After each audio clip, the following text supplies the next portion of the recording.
Hello friends, welcome to Healthy 5 with Dr. Niyati. Beat the heat and live a healthy life. I've come with a video for this series in which I would like to tell you about the do's and don'ts when you have fever.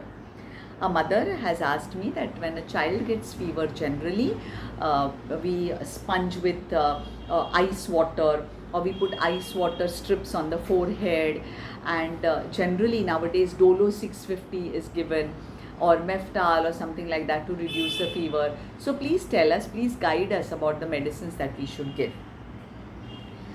Friends, as all these years we were taking Calpol or Metacin or Crocin if you had fever.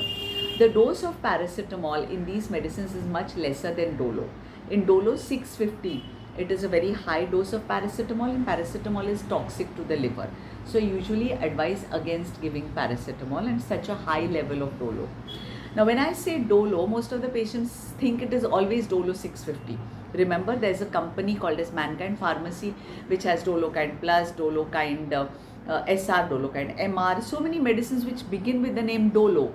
So remember this, that this Dolo 650 is a very strong medicine, and any doctor who gives it advises don't give it as often. And if you are just giving it by hearsay, I would advise you don't give such a high dose of paracetamol.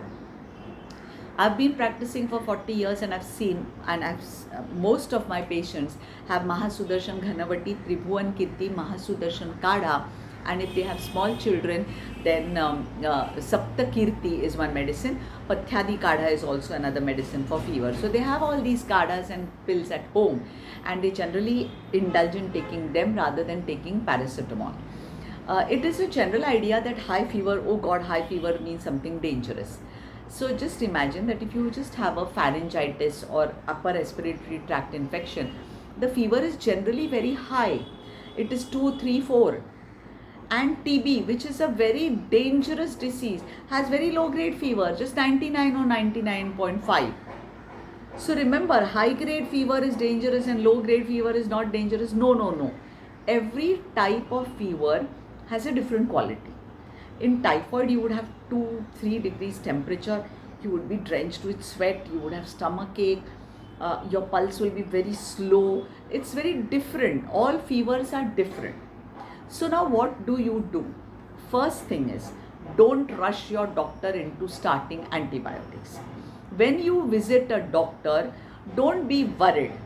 Tell your doctor, doctor, I'm not worried. I'm in your hands. You do what is best for me or for my family member or for my child.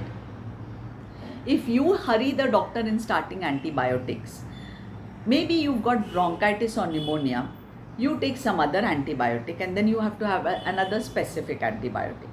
Also, your test results will not be correct. If you've already taken an antibiotic, your Vidal test, that is your typhoid test, will not come positive. The test for your typhoid test to come positive, a certain amount of period has to go in between. That is called as the incubation period. Then only the test comes positive. So in all cases, friends, keep patience. First, give medicines only which are going to reduce the fever. Remember, fever is not a disease. Fever is one of the symptoms, and that is going to most of the time do the diagnosis for what kind of infection you are having in your body. So don't rush your doctor into starting antibiotics. Wait and watch. Tell your doctor, I'll look after the patient at home. I'll be in touch with you and we'll start the antibiotics as and when required. You can put salt water strips or cold water strips. Don't rush your child into the bathroom and give cold showers or icy showers unless the doctor advises you. Secondly, nourish the child. If it's a small child, then give fruit juices, sweet fruit juices, and soups. And like I've made a video on what to take when you have cold and cough, you could indulge in all those things.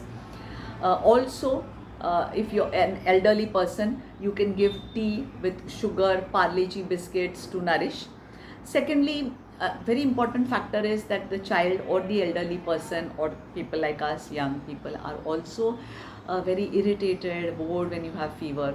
So either you sit with them, talk to them, their children, tell them stories, sing them songs, and keep them generally, even mentally very happy and peaceful, that's a very good idea. I would suggest that you leave all your work and sit with the invalid and talk to them.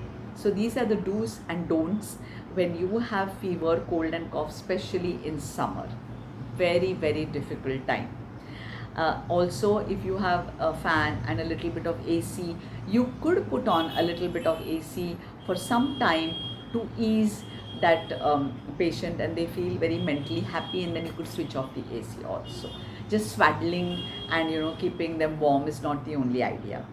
So try to be patient, work with your doctor, tell your doctor, I'll be in touch with you on phone. I don't want to start an antibiotic unless you think it is immediately necessary. So don't rush your doctor. Do these do's and don'ts.